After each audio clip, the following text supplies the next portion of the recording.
মাত্র একটাই নিয়ম আছে, আর তা হলো এটাই: এই সংসার হলো একটা চক্রের মতো। এতে শাশ্বত বলে কিছু নেই, নিত্য বলে কিছু নেই। আর যা কিছুই রয়েছে সব বদলাতে চলেছে। যদি আপনার জীবনে দুঃখ থাকে, সমস্যা থাকে, যদি আপনি বিপদ দ্বারা আচ্ছন্ন, তাহলে মনে রাখবেন সবকিছু বদলে যেতে চলেছে। দুঃখের সময় কাঁদবেন না, মনকে আরো দুঃখী করে তুলবেন না, কারণ এখানে যা কিছুই এসেছে তা যাওয়ার জন্যই এসেছে। তাহলে এত চিন্তা কিসের? আনন্দ সহকারে জীবন যাপন করুন, আর আমার সাথে ভালোবেসে বলুন, রাধা রাধা। যদি কোনো সিংহ বানরের মতো গাছে চড়তে চেষ্টা করে তাহলে কি হবে? একটা মাছ যদি মাটিতে হাঁটতে চেষ্টা করে তাহলে কি হবে? তারা বিফলই হবে। কিন্তু এরকম কেন হয়? তার কারণ হলো প্রকৃতির রচনা কিছুটা এরকম। এখানে প্রত্যেকটি ব্যক্তিকে, প্রত্যেকটি প্রাণীকে আলাদা আলাদা গুণের অধিকারী করা হয়েছে এবং সকলকে একটা সীমাও প্রদান করা হয়েছে। এবার এই যে বৃক্ষ, পশু, পাখি, এদের মধ্যে সেই ক্ষমতাই নেই যে এরা নিজেদের যাচাই করতে পারবে, নিজেদের সীমাগুলো বুঝতে পারবে, নিজেদের সদ্গুণগুলো চিনতে পারবে। এরা সেটা করতে পারবে না। কিন্তু মানুষ তো আলাদা। মানুষের কাছে সেই বিশেষ শক্তি আছে যে তারা পূর্ণরূপে নিজেদের যাচাই করতে পারবে, নিজেকে পূর্ণরূপে বুঝতে পারবে, নিজের দোষ, নিজের অপগুণ, নিজের সদ্গুণ, নিজেদের সীমাগুলো তারা বুঝতে পারবে। আর এটা অত্যন্ত গুরুত্বপূর্ণ। কথায় আছে যে যদি সাফল্য লাভ করতে হয় তাহলে নিজেকে যাচাই করে নিতে হবে। তাই নিজেকে যাচাই করুন, নিজের সাথে পরিচিত হয়ে যান এবং জীবনে কর্ম করতে থাকুন। সাফল্যের শিখরে অবশ্যই পৌঁছে যাবেন। আর ওখানে যদি যান তাহলে এই মন প্রসন্ন হয়ে অবশ্যই বলবে, রাধা রাধা। বনের মধ্যে যদি আপনি কোনো বিষাক্ত সাপ দেখেন তাহলে কি করবেন? আপনি তখনই তার থেকে দূরে পালাতে চেষ্টা করবেন। আর এটা কেন করবেন? নিজের রক্ষার্থে। এই কথা আমি নয় মেনে নিলাম, কিন্তু নিজের জীবনে এটা করেন না কেন? আপনি যেখানেই যান, যে স্থানেই যান না কেন, প্রত্যেক সময়, প্রত্যেক মুহূর্তে এমন বিষাক্ত সাপ আপনি অবশ্যই খুঁজে পাবেন। আর সেই সাপ নয় যাদের আপনি বনে খুঁজে পাবেন। এরা হলো সেই সাপ যা আপনাকে পাপ করতে বাধ্য করবে। আপনার অন্তরের বাসনা, ক্রোধ, অহংকার, লোভ, ঈর্ষা, এদের বৃদ্ধি ঘটাবে। দেখুন, বনের এই সাপ আপনাকে একবার ছেড়ে দিতেও পারে, ছোবল নাও মারতে পারে, কিন্তু এই যে পাপরূপী সাপ আছে তা অবশ্যই ছোবল মারবে। কর্ম যদি করেন তাহলে অবশ্যই ফল পাবেন। সেই জন্য যখনই কোথাও যাবেন, যদি এমন কাউকে দেখেন, যদি এমন কিছু দেখেন যে আপনাকে পাপ করতে বাধ্য করছে, তাহলে সেই মুহূর্তে সেখান থেকে পালিয়ে যান। যেমন বনের সাপ দেখে আপনি পালাতে থাকেন। সৎকর্মের রক্ষা অত্যন্ত আবশ্যক। আসুন আর আমার সাথে ভালোবেসে বলুন, রাধা রাধা। মনুষ্য জীবনের সবথেকে বেশি গুরুত্বপূর্ণ বিষয় হলো মনের একাগ্রতা। এই সংসারের যে কটি মহান কার্য সম্পাদন হয়েছে তা হলো মনের এই একাগ্রতার একমাত্র ফল। আপনি অবশ্যই দেখে থাকবেন, অনেক ছোট বড় নদী যা বয়ে চলে তাদের সামনে একটা বাঁধ নির্মাণ করা হয় সেই সব নদীর জল সঞ্চয় করতে। বাঁধ হয়ে গেলে প্রয়োজন মতো বা মনের ইচ্ছে মতো তাকে ব্যবহার করা সম্ভব। এবার এটাই আমাদের মনের সাথেও সম্ভব। আমাদের মনের একাগ্রতা আজকের দিনে দাঁড়িয়ে বিভিন্ন ধরনের বিকার, ক্রীড়া এবং ভোগের মধ্যে ভাগ হয়ে গেছে। একে একত্রিত করতে হবে, একটা বাঁধ নির্মাণ করতে হবে, কর্মের বাঁধ। আপনাকে শুধু এটাই করতে হবে, যেটা উচিত কর্ম সেটাই করুন, যেটা অনুচিত কর্ম সেটা করা থেকে নিজেকে বিরত রাখুন। ব্যাস, এই কাজটাই আপনি করতে থাকুন, করতে থাকুন। মনের মধ্যে একাগ্রতার বাঁধ নির্মাণ করুন। আর একবার যদি তা নির্মাণ হয়ে যায় তাহলে যখন চাইবেন, যেখানে চাইবেন, যতটা চাইবেন একাগ্রতা প্রয়োগ করতে পারবেন। আর একবার যদি আপনি এটা শিখে যান তাহলে এই সংসারকে বদলে ফেলার মতো কাজ আপনি করতে পারবেন, সমাজকে শোধরাবার মতো কাজ করতে পারবেন। তাহলে এই মনকে একাগ্র করুন আর আমার সাথে ভালোবেসে বলুন, রাধা রাধা। আমরা সবাই ফল খাই, কিন্তু আমাদের সেই ফলই প্রিয় হয় যে পরিপক্ক হয়ে ওঠে, যেটা নম্র হয়, আর যে ফল অনেক বেশি মিষ্টি আর সুস্বাদু হয়ে থাকে, যাদের রঙে বাহার দেখা যায়। সেইভাবে জীবনে আমরা নানান মানুষের সাথে পরিচিত হই, কিন্তু সেই মানুষই আমাদের মন ছুঁয়ে যায় যারা বিনম্র স্বভাবের, যাদের বাণী খুব মধুর, যাদের অন্তরে আত্মবিশ্বাসের একটা তেজ, একটা রং দেখা যায়। এবার এমন ব্যক্তি আমরা কি করে হব? ঠিক সেইভাবেই যেমন একটা ফল রোদ, বর্ষা, শীত, বায়ু এই সকল সংকটময় পরিস্থিতির সম্মুখীন হয়ে পরিপক্ক হয়ে ওঠে, সেইভাবেই মানুষ সংকটময় পরিস্থিতির সম্মুখীন হয়ে পরিপক্ক হয়ে ওঠেন। যদি এই সংকটের সম্মুখীন হন তাহলে অভিজ্ঞ হবেন, আর এই অভিজ্ঞতাই শিক্ষা দিয়ে যাবে। এই অভিজ্ঞতা আমাদের শিখিয়ে দেয় যে আমাদের বিনম্র থাকতে হবে। অহংকার করে কোনো লাভ নেই। মধুর বাণীর যে কি মূল্য তা আমরা শিখতে পারি। এই অভিজ্ঞতাই আমাদের বুঝিয়ে দেয় যে উচিত অনুচিত কোনটা, আমাদের দৃষ্টিভঙ্গি তৈরি করে, আর এই দৃষ্টিভঙ্গি দ্বারা আত্মবিশ্বাস জাগ্রত হয়।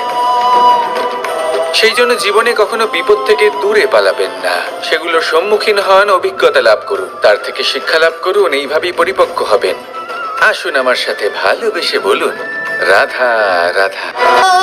ধন সঞ্চয় করা সম্ভব, আর সেই জন্য ধন সব থেকে বেশি মূল্যবান সম্পত্তি নয়। এবার আপনি বলবেন, আমি কি বলছি? এই ধন খুব মূল্যবান, আমরা সকলে অর্জন করতে ব্যস্ত। সেটা এই কারণে, কারণ আপনারা জানেন না এই সংসারের সব থেকে বেশি মূল্যবান সম্পত্তি কি। এ হলো সেই সম্পত্তি যা কখনো সঞ্চয় করা সম্ভব নয়।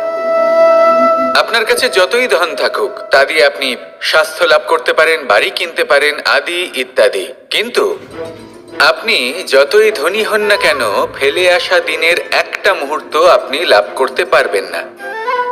এই একটা মুহূর্ত, এই সময়, এটাই হলো সংসারের সব থেকে মূল্যবান সম্পত্তি। একবার চলে গেলে তা কখনোই ফিরে আসে না। আর এই মুহূর্ত যতই চলে যাক না কেন, আমরা স্মৃতির মাধ্যমে সেগুলি যাপন করতে পারি, তার আনন্দ উপভোগ করতে পারি। আর যার সাথে আমরা সময় অতিবাহিত করেছি তার স্মৃতিতে আমরা চিরকাল জীবিত থাকতে পারি। সেই জন্য সময় সব থেকে মূল্যবান সম্পত্তি, তাকে এইভাবে নষ্ট করবেন না। প্রত্যেকটা মুহূর্ত উপভোগ করুন, আনন্দ করুন, আর ভালোবেসে বলুন, রাধা রাধা। কনক, কি সুন্দর একটা শব্দ। এর অনেকগুলো রূপ রয়েছে, অনেকগুলো অর্থও রয়েছে। প্রথম অর্থ হলো স্বর্ণ, অর্থাৎ সম্পত্তি। দ্বিতীয় অর্থ ধুতুরা, অর্থাৎ গাছের ছোট একটা বীজ, যা কিনা অত্যন্ত শক্তিশালী হয়। যদি বেশি মাত্রায় এর প্রয়োগ করা হয় তাহলে এটা বিষময় হয়ে উঠতে পারে। এই হলো সেই ধুতুরা যার প্রয়োগ মহাদেবের পুজোতে করা হয়।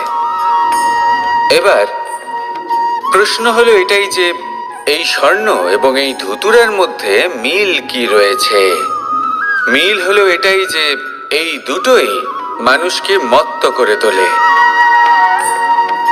ধুতুরা মানুষকে তখন মত্ত করে যখন তাকে সেবন করা হয়, কিন্তু স্বর্ণ, ধন, সম্পত্তি, মানুষ এটা যতটাই অর্জন করে নেয় সেটাই যথেষ্ট।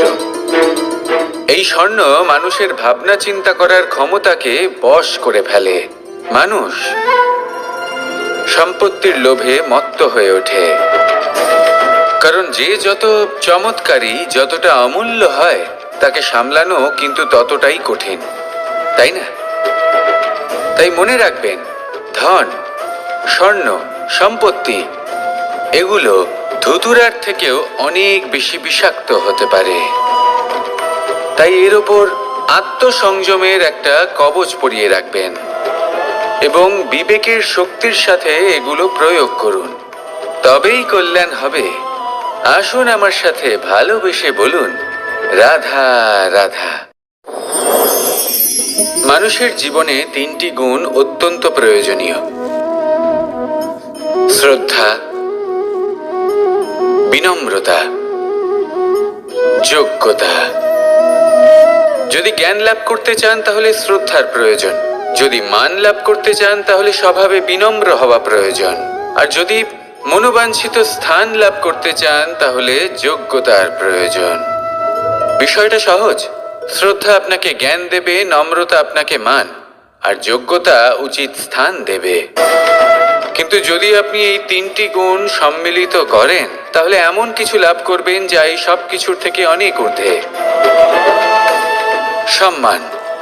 আর এ হলো সেই সম্মান যা প্রত্যেক মানুষের নিজের জীবনে লাভ করতে চেষ্টা করা উচিত। কারণ এই হলো সেই সম্মান যার কারণে আপনি চলে যাওয়ার পরেও এই সংসার আপনাকে ভালোবাসবে আর মনে রাখবে। আসুন আমার সাথে ভালোবেসে বলুন, রাধা রাধা।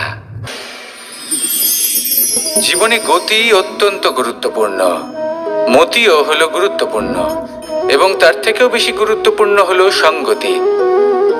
একটা জলের ফোঁটা, তার মধ্যে গতি থাকে, প্রকৃতির মধ্যে তা লাভ করার ইচ্ছে নিহিত থাকে।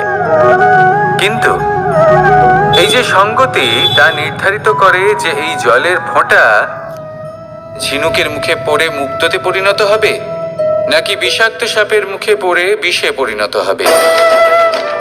এবার দেখুন, এই জঞ্জাল স্বর্ণকারের দোকানের সামনেও থাকে এবং জঞ্জাল একজন ব্যবসাদারের দোকানেও থাকে।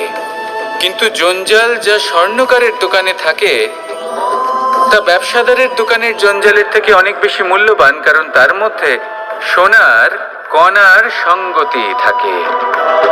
সেই জন্য জীবনে সঙ্গতির উপর বিশেষ গুরুত্ব দেবেন। যেমন সঙ্গতি তেমনই আপনি হবেন। আসুন আমার সাথে ভালোবেসে বলুন, রাধা রাধা। প্রত্যেক প্রাণী ভালোভাবে জীবন যাপন করতে চান, এটা তাদের স্বভাবে আছে এবং ভাবাটা অনুচিত নয়। কিন্তু একটা ভালো জীবনের গুরুত্বপূর্ণ অংশ কোনটা? বসবাসের স্থান। সেই স্থান যেখানে আমরা জীবন অতিবাহিত করি। এবার মানুষ ভাবতে পারেন যে একটা ভালো বাসস্থানের অর্থ কি? সেই স্থান যেখানে সহজে জল পাওয়া যায়, যেখানে শুদ্ধ বায়ু পাওয়া যায়, যেখানে আনাজ উৎপন্ন হয়। এটা জীবনযাপনের জন্য পর্যাপ্ত বটে, কিন্তু ভালো জীবনযাপনের জন্য আরও একটা কথা আপনাকে বুঝতে হবে। সাধু, জ্ঞানী, পণ্ডিত ব্যক্তি, এই সকল মহাপুরুষ, এনাদের যে বাসস্থান তা অত্যন্ত বিশেষ হয়।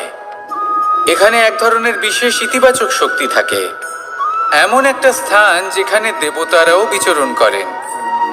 জীবন আমরা সবাই যাপন করি, কিন্তু জীবনের উদ্দেশ্য শুধুমাত্র জীবন যাপন করা নয়। জীবনের উদ্দেশ্য হলো মুক্তি লাভ করা। আর এই সকল সাধু, জ্ঞানী, পণ্ডিত ব্যক্তি, এই সকল মহাপুরুষ আপনাকে মুক্তির পথে নিয়ে যেতে পারেন।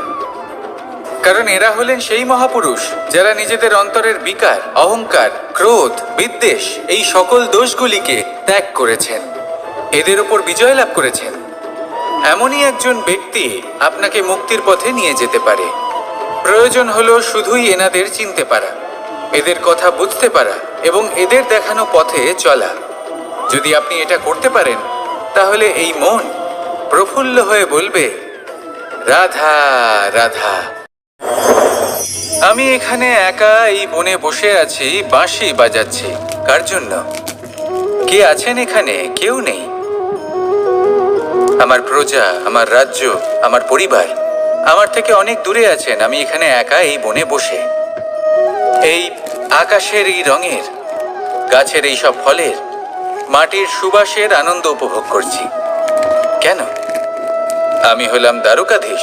এমন কি রাজকীয় বা ভৌতিক সুখ রয়েছে যে আমি ওখানে পেতে পারি না?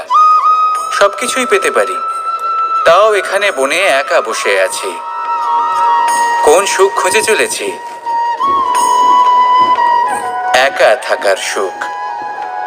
আমরা প্রত্যেকদিন অনেক মানুষের সাথে, চিন্তাধারার সাথে, কর্মের সাথে, পরিস্থিতির সাথে, সুখ দুঃখের দ্বারা বেষ্টিত থাকি। জীবনের এই চক্রে আমরা জড়িয়ে পড়তে থাকি। যতই আমরা এই সমস্যার সমাধান করি, আমরা ততই এতে জড়িয়ে পড়ি। আমরা এতটাই জড়িয়ে পড়ি যে যখন আমরা আয়নায় নিজেদের দেখি তখন আমরা নিজেদের চিনতেই পারি না। এমন মনে হয় যেন আমরা নিজেদের হারিয়ে ফেলেছি। সেই জন্য প্রত্যেক দিন আপনি কিছু সময় নিজের সাথে কাটান একান্তে। এটা অত্যন্ত আবশ্যক। নিজের অস্তিত্বের গভীরে গিয়ে দেখতে শিখুন, নিজেকে বুঝুন। অদ্ভুত শান্তির অনুভূতি হবে, যেমন এই বায়ু, এই বৃক্ষ, এই পুষ্প, এই নিসর্গ, এদের মতো আপনিও কখনো একলা হতে শিখুন। কখনো নিসর্গের একটা অংশ হয়ে দেখুন। এই মন প্রসন্ন হয়ে বলবে, রাধা রাধা। ওমা, এ কি? আমি কখন থেকে এখানে অপেক্ষা করছি, হাত পেতে দাঁড়িয়ে রয়েছি যাতে একটা ফল আমার হাতে এসে পড়ে এবং সেটা আমি খেতে পারি। কখন থেকে অপেক্ষা করছি, কিন্তু সেটা হচ্ছেই না। এবার আপনি বলবেন যে এসব কি বলছি, এ কি অদ্ভুত কথা বলছি। যদি ফল খেতে হয় তাহলে আমাকে বৃক্ষে চড়তে হবে, ফলের কাছে পৌঁছতে হবে, তবেই তো ফল পাবো। এবারে এটা অত্যন্ত সহজ।